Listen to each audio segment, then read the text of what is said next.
Welcome back. You're watching To The Point. How does the government respond to criticisms and concerns of Mr. Jaitley's first budget? After all, that's now the next issue the government needs to tackle. With me to answer that key question is the Minister of State for Finance, Nirmala Sitharaman. Ms. Sitharaman, let me start with a criticism of the budget made by many people, both industrialists as well as laymen. They say there was just too much of little detail, 50 crore of this, 100 crore of that, as a result of which any attitudinal direction, any broad policy direction simply got drowned out. They say this was a result of bad communication, and because the speech was badly written, many people received it badly. Well, I think all of us have got used to the FM as the leader of the opposition, and you saw him, almost standing up on every issue, and in his extempo fashion spoke a lot. And when you're coming up with a statement such as that of the budget, you certainly have this a language which has got a lot of officialese in it, and for us to accept that officialese as his speech, maybe there was a bit of a difficulty. So this was a speech written by Babus, if I can so call it, not the FM himself? Of course it has a lot of FM's own content. It is not completely, Babus. But the fact is, yes, there were a lot of details in it. I'm not denying that.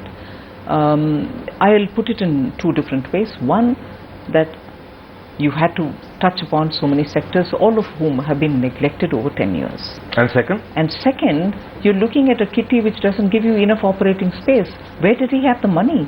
And how much could he? I mean, if your 100 crores look too small, he didn't also have too much to give them 1,000 crore where they deserve it. In which case, let me put this to you. What then was the key idea? What was the central message that got drowned out in the details for people? Several actually. And I will tell you this with certain sense of confidence, that I'm sure the same section of people who are talking and whining and whinging about small details, which I can understand, would, if they spend a day more on the budget, read it clearly, not just a speech but also the details. It may be boring enough, but a key message should come across on first reading. The key message has been not picked up yet, and I will tell you that now. Look at the way he's on a mission mode, going to reach out to the poorest of the poor and reach out to the people who are staying in the farthest corner of the country for banking inclusion, financial inclusion. Every household is going to have at least 2 accounts opened within a matter of a year. So that is one thing. Reaching out to the poorest of the poor was the key banking, message. that is one of the message. The second, e-bis that we are talking about, which again is a message lost out. Anyone who is going to approach any department of the government is now going to have to do it from his own home or office, just one keystroke, and every department gets connected for clearances, and you just have to tap your key of your card number, credit card or whatever. I'm very glad you're telling me this. That is going to open up opportunity for people to have a transparent exchange with the government. I'm very glad you're saying this. This is the main message. This is the main message. Because this brings in the transparency, okay, better governance, and remove the flack of, delay. I'm very glad you're saying this, because to be honest with you, neither when the budget was heard yesterday nor today when people read about the budget in the papers did these two key messages come across as the core central message. Now you're saying to me... And I'll give you one more. Very quickly. A few more I can say, don't do what Arun Jaitley did, which is drown me in detail again. No. Stick to a key message, otherwise people will say there is one. Third very important message. What were we talking about? Growth without jobs. Haven't we commented on the last 5 years or 10 years? So what's the message there? What's the message now? 10,000 crores for startups. Will you have a country announcing this 10,000 crore for youth who want to start off something and set up entrepreneurial units? I asked you for a key message. You've given me 3. Let's then move to specifics in the budget as it was delivered, and let's begin with, in fact, Mr. Jaitley's acceptance of Mr. Sitharaman's 4.1% fiscal deficit target. He's got a lot of praise for accepting the challenge, but would you accept, as Minister of State for Finance, that he's only going to be able to deliver 4.1%, A, if he achieves growth, B, if the monsoon is relatively good and not poor, and C, if the oil uncertainty in Iraq and as a result of Iraq doesn't get worse? And 2 of those 3 factors are outside Mr. Jaitley's control. Absolutely. It is a big challenge, and you've really pointed the 3 critical issues in meeting this challenge. It is going to be a big deal. We are working out on all alternative sources for fuel.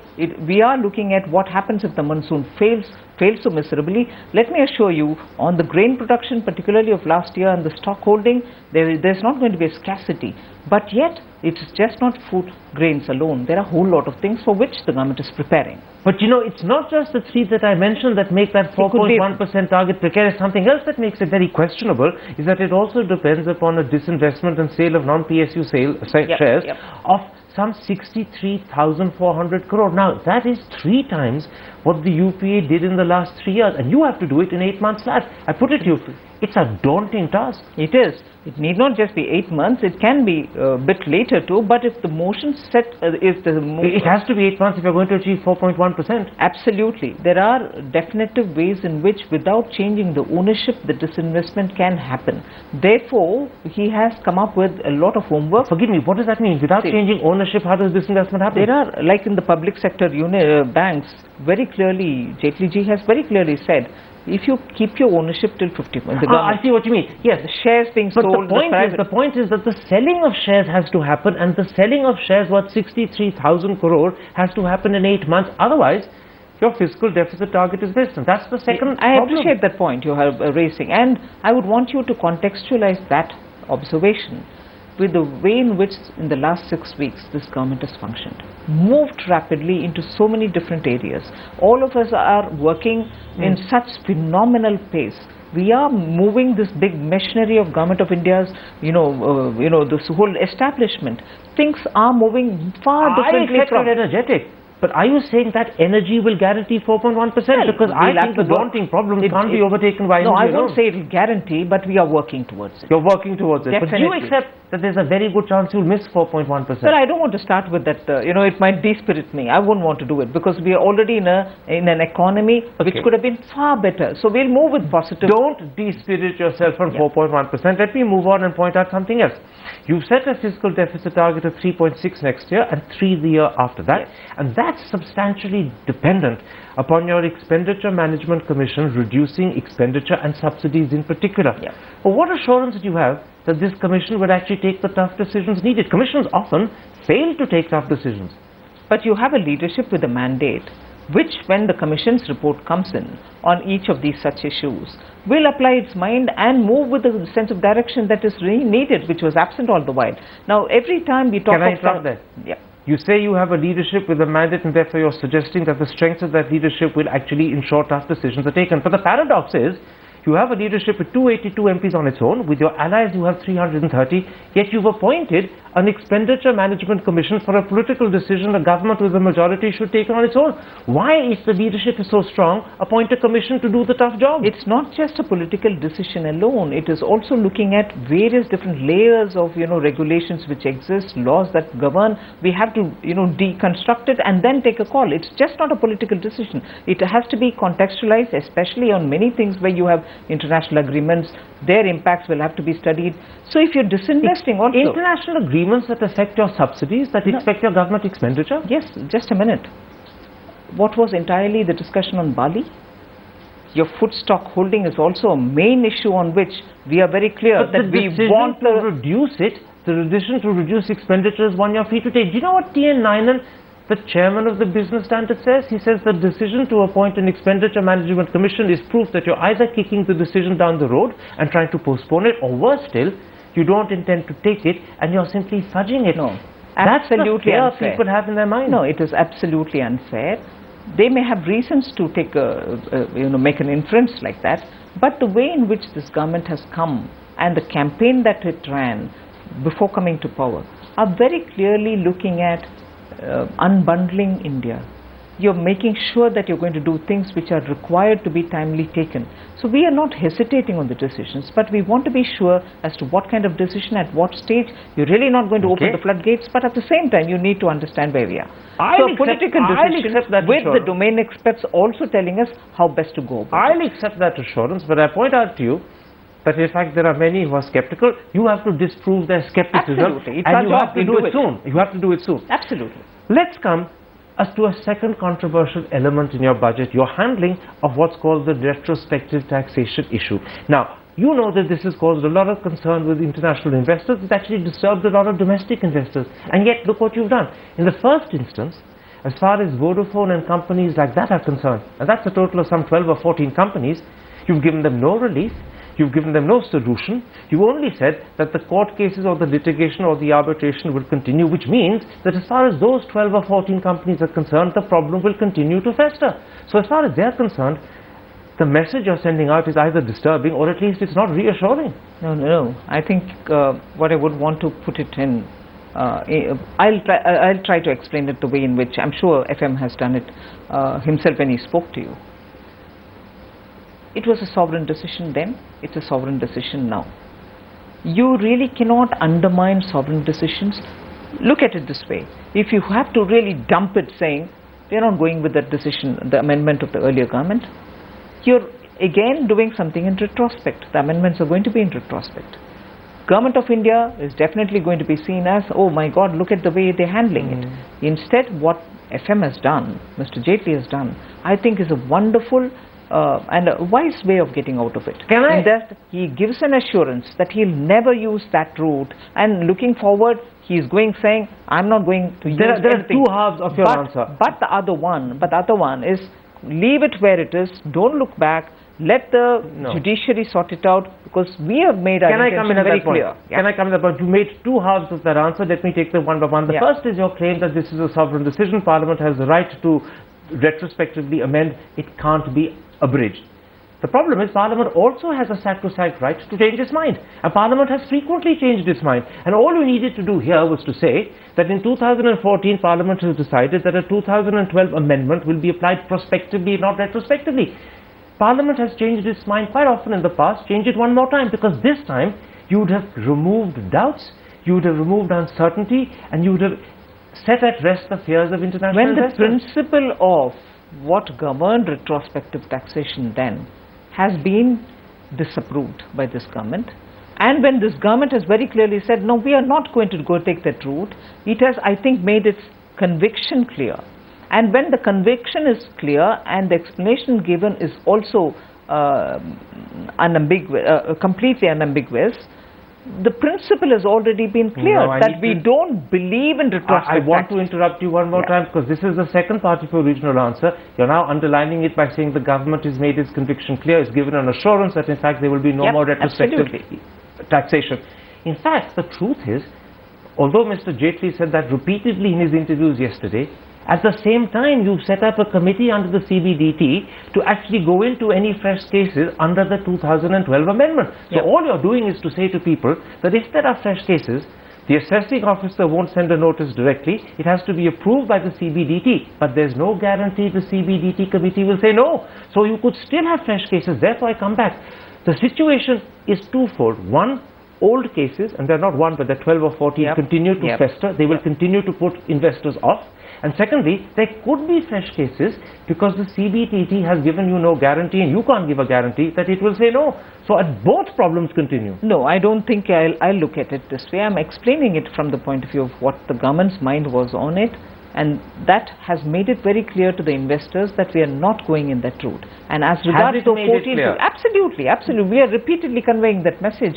And as regards to 14 or 15, what the Wall Street Journal, the Financial Times has said today, they're the world's most famous pink papers. Both of them have raised the disappointment with the handling of this issue. It's very well for them to say, no, I don't think. It is very well for, with due respects for many of these international pink papers, in India you're not just going to be handling either in black or white. You can't just dump a law, but we are explaining. The grayness that I'm quarreling with, that's the problem. The grayness is what we are explaining about, saying you have to contextualize it from the point of view of a decision taken, and we've left it behind. We are moving forward. We are very clearly saying we are giving a commitment that we are not going in that route. You have to hope and pray that when the larger principle is explained, that the grayness that you acknowledge is not going to raise doubts in people's minds abroad. I'm saying to you it will raise I would actually appeal to discerning media men like you to explain the government of India's position in this You need to make that appeal to foreign investors directly. To everyone. We are going to do it. And I think every one of us owe it to India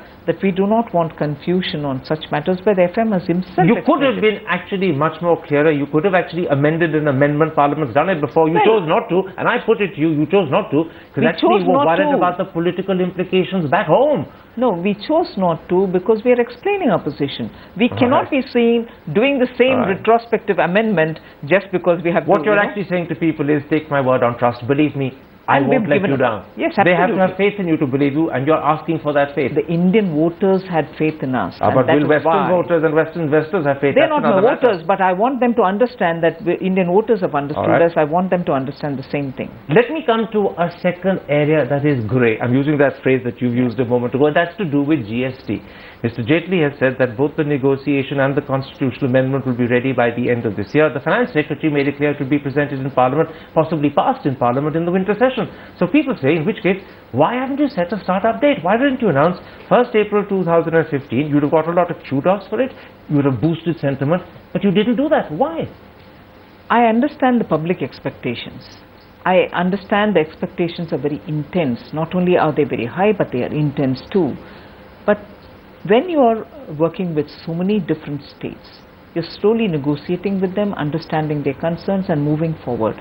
It'll be so rough-edged if you would have said, well, I'm passing it on so-and-so date. Isn't that what the last government did? Is that really the answer, or is the answer that in fact you aren't confident of the claim that you will have the constitutional amendments complete by the end of the year, and because you're not confident of that, you couldn't set a date? Isn't that the real truth? Well, I don't think that's the truth, because if the FM knew that this is possible, it is only then he would have said, and what he said was that I will do it in this. But the Finance Secretary made it clear that the there are constitutional amendment will happen in the winter session. So even more reasons for you to believe in what the Finance Minister said. So once again you're saying, believe me, even though I haven't been specific and set a date, do it on trust. You're asking for trust again. Yes, these are only 6 weeks of this government. How much more can you be assertive? We are slowly but very clearly putting our best foot forward. Okay, you say you're putting your best foot forward, then why have you not put a foot forward completely when it comes to opening up FDI in defense?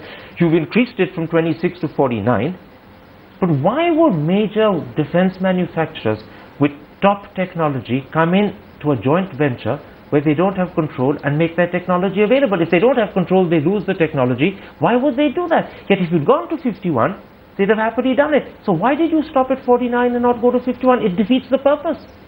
Well, again, this intensive expectation argument is what I would use to understand why the question is posed in this way. You are looking at defense, and there are still a lot of concerns in India. Oh, don't open up defense. You have to be sure. You want the production all right. Can you open up? We have to convince everybody to and take them along, one thing. And second, manufacturing to start with. Maybe later look at transfer of technology. There are, calibrated fashion in which you can deal with these sectors. You don't need to open up 100%, say, come with money, with technology, without technology. No, that's not the way we want to go. It's not just jobs that you're looking for when you open up FDI in defense, although jobs would be very nice. Your principal concern here is to actually not have to import. India is the world's biggest importer. Yes. Now look at the situation as it prevails at the moment. You're quite happy to import defense equipment from 100% foreign-owned companies. But you've got a problem permitting a 51% foreign-owned company to manufacture in India. It doesn't make sense. No, that is why I'm telling you, Karan, we are taking this position of take a decision but move cautiously. Make sure that you're going to understand. You've come to change the world. You don't change the world moving cautiously. You don't change the world overnight, do you? You will do it, but you will change it gradually. You can't, especially... The problem is if you move too slowly, people think you aren't moving at all, and worse still, people begin to lose confidence. Oh my God.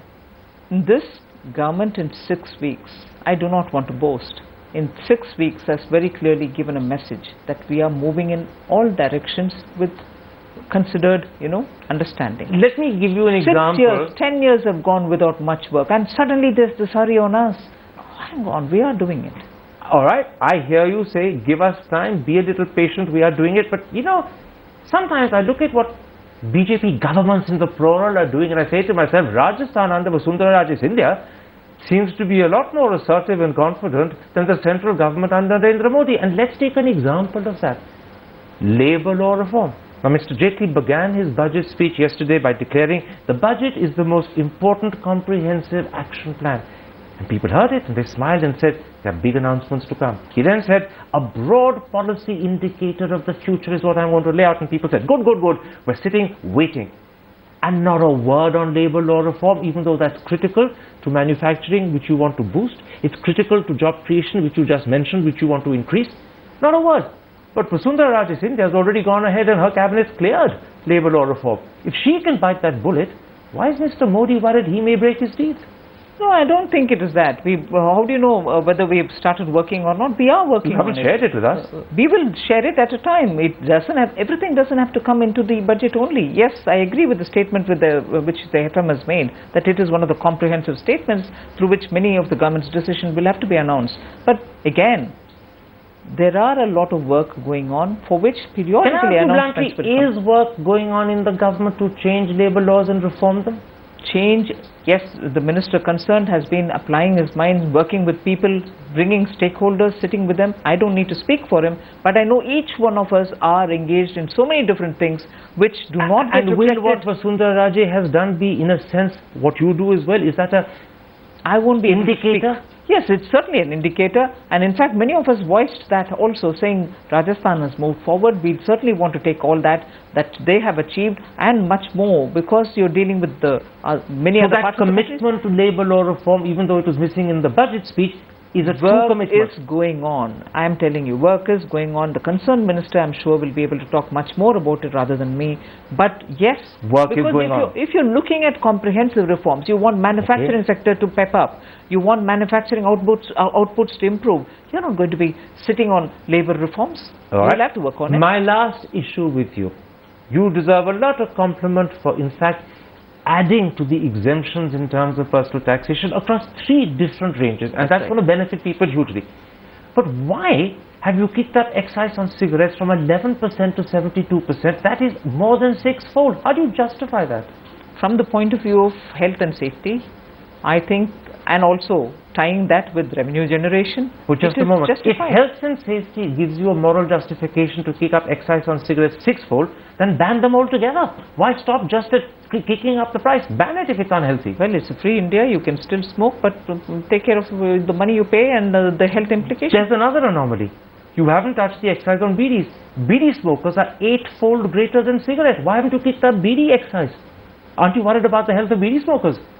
Good input. I'll certainly tell it to the FM. Well, you sound to me as if the FM forgot about that.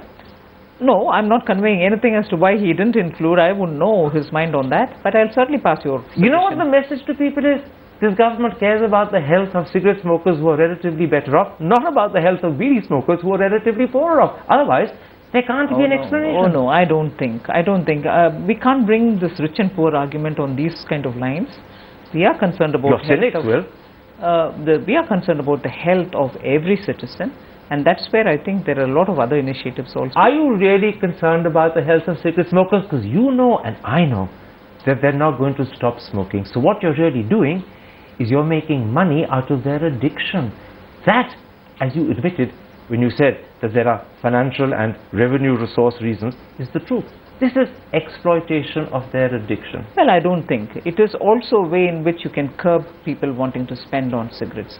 Every time you open your purse up to say, I want to buy more cigarettes, you know you're cutting down on something. Do you know that over a period of time, no matter how much cigarette prices go up, smoking continues and the increase in smoking continues, and that's the case the world over.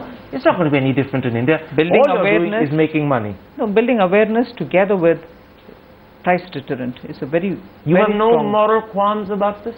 Are we talking only about moral when we're talking about income generation? So if you're making money, the morality doesn't count. No, I don't think it is that, but at least he's been selective only on few goods. He's not restricted. Nirmala ji, you have beguiling, smiling eyes. Your eyes reveal your inner thoughts, even if your voice won't articulate them. I didn't know that this was an interview where you're asking questions and I'm answering. You're also trying to read my mind? I'm not reading your mind, I'm reading your eyes. You have smiling eyes in your smiling eyes suggest that my questions are true. My last question.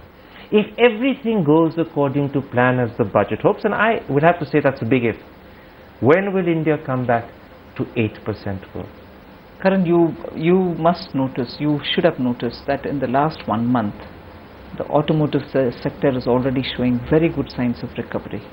I have had visitors today, coincidentally, talking about India.